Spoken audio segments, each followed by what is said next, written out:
Hola, qué bueno que nuevamente nos están acompañando aquí en Somos BID para aprender de todos estos temas tan importantes que tenemos desde las obras de la organización BID. Hoy estamos desde la clínica CardioBID porque vamos a aprender sobre una enfermedad muy extraña, una enfermedad huérfana, no muy conocida. Yo no sé si ustedes han oído hablar de ella, se llama fibrosis pulmonar idiopática. Yo no la conocía y por eso hoy vamos a aprender sobre este tema.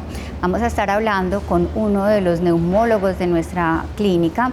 Tenemos un gran grupo de neumólogos con mucha experiencia. Incluso esta experiencia les ha dado el ser pioneros y líderes en el tema de trasplante de pulmón, y también trabajan muchísimas enfermedades muy complejas de toda esta parte de los pulmones, el sistema respiratorio. Incluso tenemos un laboratorio de pulmonar y pues vamos a estar aprendiendo sobre toda esta experiencia que ellos tienen en esta enfermedad. Por eso el día de hoy hemos invitado al doctor Héctor Ortega, uno de los neumólogos de este gran equipo de neumología con la que contamos en nuestra institución. Así que le damos la más cordial bienvenida. Bienvenido, doctor Ortega. Muchas gracias, María Paula. Bueno, entonces vamos a aprender sobre este tema que es supremamente especializado, así de cuarto grado de complejidad. Yo pues creo que los televidentes tampoco saben mucho de esto, entonces vamos a aprender qué es la fibrosis pulmonar idiopática.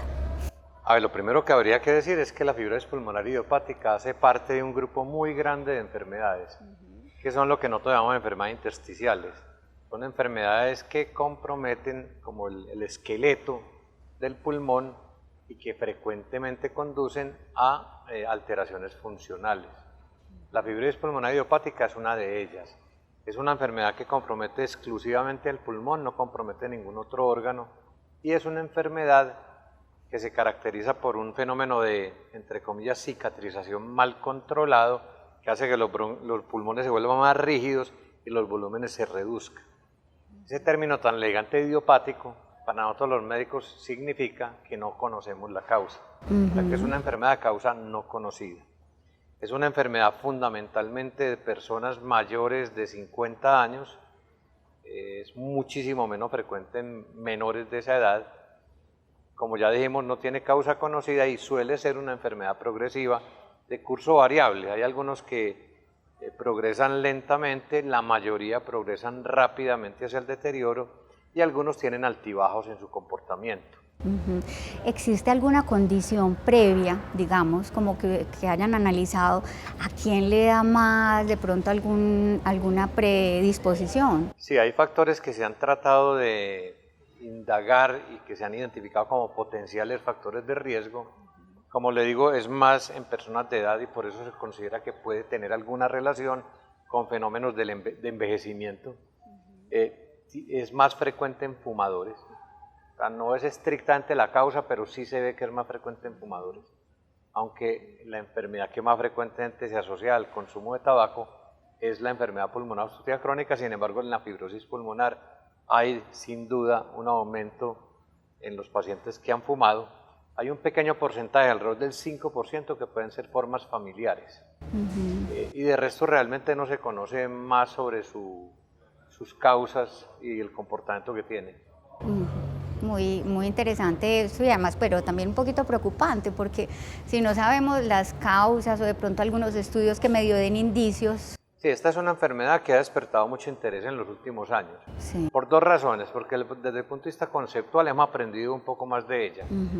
Ya sabemos que probablemente es un trastorno en el control de los fenómenos de reparación pulmonar, ¿sí? Y eso hace que conduzca a la fibrosis.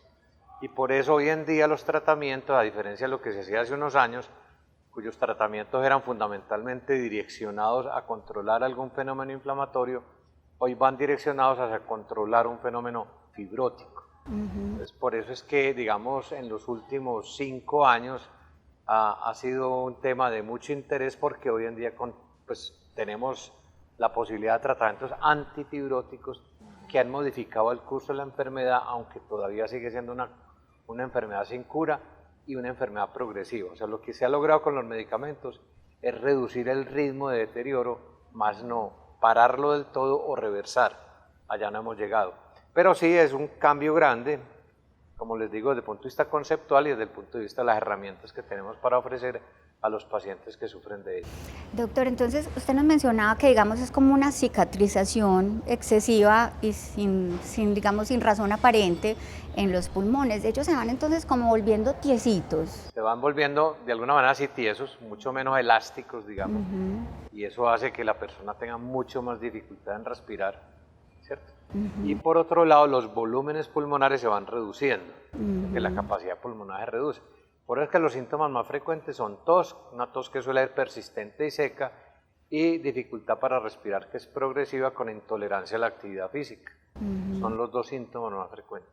Sí, o sea que medio hacen cualquier cosita y se sienten ahogados. Y es progresiva, o sea, cada vez se van sintiendo más cansados, cada vez tienen más tos, cada vez toleran menos bien la actividad física, hasta tener limitación incluso para su cuidado personal. Cualquier cosa les puede dar mucha dificultad para respirar. Bastante complicada esta enfermedad. Doctor, ¿qué tan frecuente es? De pronto algunas estadísticas, una de cada cuántas. Sí, nosotros en Colombia no sabemos exactamente, pues no tenemos estudios, pero en general en el mundo se considera que esta fue una enfermedad con una incidencia de 10 a 15 casos por 100.000 habitantes por año. No es frecuente, pero tampoco es rara, o sea, la vemos, cada vez la vemos más porque cada vez además la diagnosticamos mejor y la diagnosticamos mejor porque la pensamos más, y como haya disponibilidad de tratamientos, pues digamos que se ha hecho un trabajo importante en sensibilizar a los médicos, en crear grupos multidisciplinarios para tomar decisiones mucho más adecuadas, de manera que yo creo que en eso sí hemos avanzado. Y hay otra cosa que a nosotros nos compete, y es que esta es una causa o una razón frecuente para pensar en trasplante, sobre todo en pacientes que tienen el diagnóstico y no han pasado de los 65 años. Desafortunadamente, como es una enfermedad más de personas de edad avanzada, pues muchos al momento del diagnóstico ya pues tienen una poca opción de trasplante, pero si existe la opción de trasplante, es una muy buena posibilidad. Nosotros, yo creo que tal vez la segunda indicación más frecuente de trasplante en nuestro grupo es la fibrosis pulmonar, y con frecuencia les va bien con trasplante de un solo pulmón. Mejoran muchísimo, mejoran mucho la calidad de vida y probablemente mejoran también la sobrevida a una enfermedad que es indefectiblemente pues progresiva, como ya hemos dicho. Qué interesante, doctor. Vamos a hacer una pequeña pausa y ya regresamos para seguir aprendiendo sobre esta enfermedad, fibrosis pulmonar idiopática. Ya regresamos.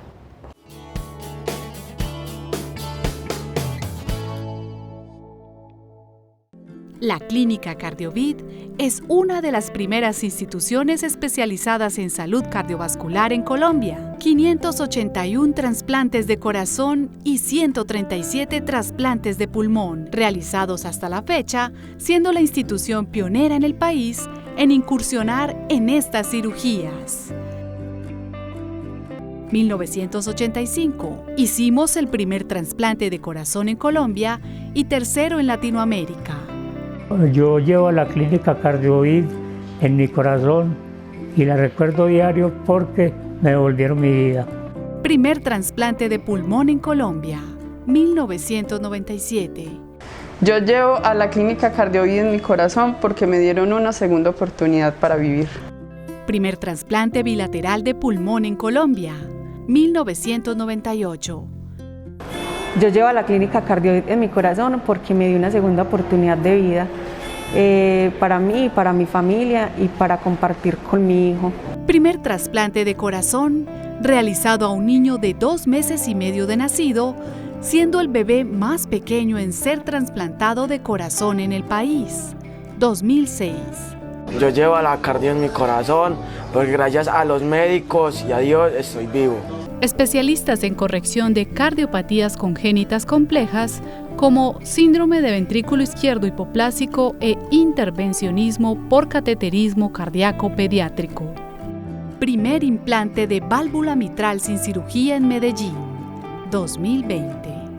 Yo llevo a la Clínica CardioVit en mi corazón, pues me dio una nueva oportunidad de vida. Fuimos la primera institución en crear un programa de terapia ECMO, contando desde el año 2013 hasta la fecha con 295 pacientes de los cuales 52 han sido en estado crítico por causa del COVID-19. Yo llevo la Cardiovid en mi corazón porque el maravilloso equipo de enfermeras, de auxiliares y de médicos de la unidad de cuidados intensivos salvó mi vida con el programa ECMO cuando menos probabilidades de sobrevivir tenía. Clínica Cardiovid.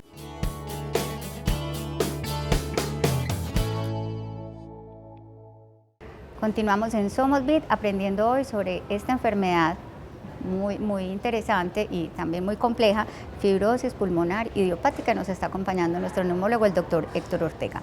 Bueno, doctor, ¿cómo se diagnostica? Porque es que cuando hablábamos ahora de los síntomas que de pronto se van ahogando, van perdiendo su capacidad pulmonar, puede parecerse a muchas otras enfermedades que hemos hablado también acá en el programa. Entonces, ¿cómo se hace el diagnóstico certero de esta enfermedad? Sí, efectivamente, digamos que los síntomas son muy inespecíficos, tos y dificultad para respirar, que son síntomas comunes a casi todas las enfermedades pulmonares. Para nosotros los médicos ya hay algunos datos adicionales que nos pueden ayudar al diagnóstico. Uno son los hallazgos en el examen físico. Hay dos hallazgos relativamente frecuentes que son al auscultar los pulmones, hay unos ruidos que nosotros llamamos crépitos tipo velcro, que es como cuando uno despega el velcro, y son no específicos de la enfermedad, pero muy frecuentes en esta enfermedad, y para nosotros digamos que es un factor, un hallazgo que debe sensibilizarnos frente al diagnóstico. A veces también hay cambios en los dedos, lo que nosotros llamamos dedos en palillo de tambor, que se vuelven como más cabezoncitos. Eso tampoco es específico de la enfermedad, pero se encuentra relativamente frecuente en esta enfermedad.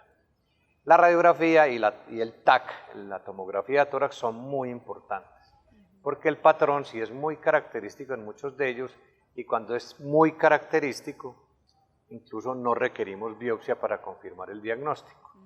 Cuando los cambios radiológicos no son tan característicos, muy frecuentemente tenemos que llegar hasta hacer una biopsia pulmonar para poder definir si el diagnóstico es la fibrosis pulmonar idiopática.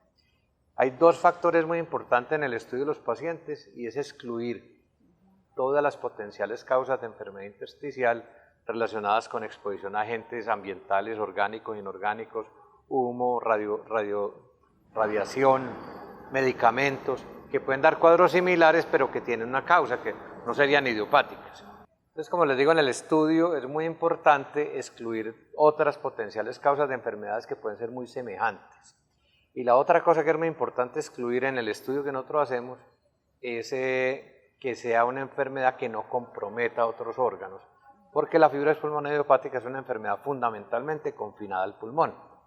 Hay enfermedades asociadas con enfermedades sistémicas que comprometen el pulmón de una manera similar a la fibrosis pulmonar idiopática, pero que también pueden comprometer riñones, piel, sistema nervioso.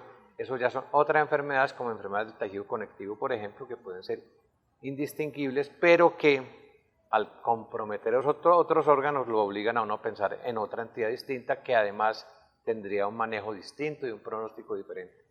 Qué bueno. Bueno, muy interesante pues esa diferenciación, y bueno, ya tienen bastante información también como para hacer pues el diagnóstico más certero. Hay una cosa que ha venido ganando en importancia en el mundo, y es hacer grupos multidisciplinarios que incluyan radiólogos, que incluyan neumólogos, que incluyan patólogos, porque muchas veces es necesaria la competencia o la participación de todos para poder llegar a un diagnóstico más preciso. Claro que sí. Y advertirle a la gente que muchos de estos pacientes van a requerir biopsia pulmonar para poder confirmar el diagnóstico. No todos, pero muchos.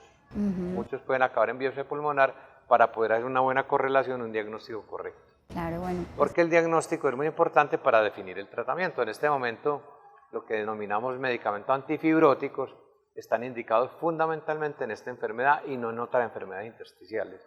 Entonces, por eso es tan importante precisar el diagnóstico, porque el tratamiento podría ser diferente. Bueno, por fortuna tenemos aquí en la cardio todo este grupo interdisciplinar. Sí, nosotros pues ya tenemos un programa de enfermedad pulmonar intersticial que apenas pues está iniciando y va creciendo, pero cada vez tenemos más experiencia, cada vez tenemos mejor relación con otras especialidades que para nosotros es muy importante, el radiólogo con experiencia en enfermedad intersticial, un patólogo que ha ido también acumulando experiencia, los neumólogos que cada vez vemos más y como somos centro de referencia, pues con mayor razón tenemos mayor oportunidad, y una interacción muy importante con los reumatólogos, porque la enfermedad de tejido conectivo son siempre enfermedades que hay que tener en mente. Qué interesante. Bueno, doctor, entonces nos ha mencionado algo como del tratamiento, ¿cierto? ¿Cuál sería el tratamiento que tenemos para ofrecerle a los pacientes con esta enfermedad? Sí, en este momento digamos que una recomendación que todavía sigue siendo condicional es el uso de antifibróticos. Básicamente hay dos, y los dos están aprobados ya en Colombia para uso en fibrosis pulmonar idiopática, que son el nintedanib y la pirfenidona. Son los dos aprobados. ¿Qué puede uno lograr con esos medicamentos? Lo que se ha visto es que uno, con la administración de estos medicamentos, puede reducir la progresión de la enfermedad. Como les dije ahora, no la para, no la quita, no es curativo, pero puede demorar, digamos, el compromiso y el deterioro de los pacientes. Desacelera. La desacelera, exactamente. Sí. Bueno, y estos pacientes adicionalmente, digamos, ¿tienen alguna recomendación para su estilo de vida? Digamos, algunas terapia respiratoria. Sí, en general, como todas las enfermedades crónicas, digamos que hay que hacer, digamos, control ambiental y evitar exponerse a ambientes muy contaminados, porque obviamente son pacientes que tienen enfermedad pulmonar mucho más sensibles a ese tipo de cosas. Deben en ellos ser uno muy riguroso en la prevención de infecciones. Ahí la vacunación es muy importante, obviamente ahora en épocas de COVID, pues con mayor razón en estos pacientes. En segundo lugar, recomendamos vacunación contra neumococo a todos los pacientes y vacunación contra influenza anual. Y en cuanto a ejercicio, a todos les recomendamos ingresar a un programa de rehabilitación pulmonar de por lo menos 8 semanas de duración con, digamos, sesiones de mantenimiento periódicas. Pero eso los puede mejorar mucho y puede mejorar mucho la condición y la calidad de vida. Qué bueno, doctor. Bueno, y ahora que menciona pues el COVID, ¿cómo se ha comportado con estos pacientes? ¿Cómo les ha ido a ellos con el COVID? Estos pacientes han de mucho más riesgo porque pues por tener una alteración estructural pulmonar pues son más susceptibles a tener esto, y porque además si les da pues van a haber formas mucho más graves con más riesgo de hacer falla respiratoria y eventualmente acabar en una unidad intensivo o de morir. Entonces tienen que ser mucho más cuidadosos y, como les digo, la vacunación sin duda es absolutamente indispensable. Bueno, pues doctor, muchísimas gracias por contarnos sobre esta interesante enfermedad, por enseñarnos e ilustrarnos sobre este tema, y pues gracias por su tiempo como siempre, y a ustedes también gracias por acompañarnos. Nos pueden escribir por Facebook al programa Somos BID, ahí estamos, y nos pueden mandar sus mensajes, sus preguntas, sus comentarios, que siempre son muy valiosos para nosotros. Los esperamos en otro programa. Hasta entonces.